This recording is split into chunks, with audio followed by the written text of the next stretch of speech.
friends, and thanks for coming by to watch our channel. Today I'm painting on a 12 by 12 canvas. It's on my spinner. I've got a nice coat of gray on here, and I've got 2 cups layered up. I'll put all the colors I'm using in a box on the screen, and we'll get right to painting. Here are my cups, and we're all layered and ready to go. Let's see what we can come up with.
So with that, we're done here, and this really turned some really good spirals in here.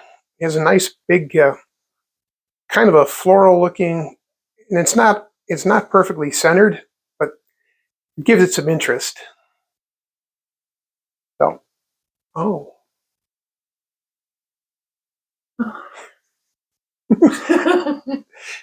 So with that, I'm going to say goodbye. Thanks for watching. Please like and subscribe, leave a comment, especially if you like what we're doing here. And don't forget to check out our Etsy page where things that we create are always on sale. Bye!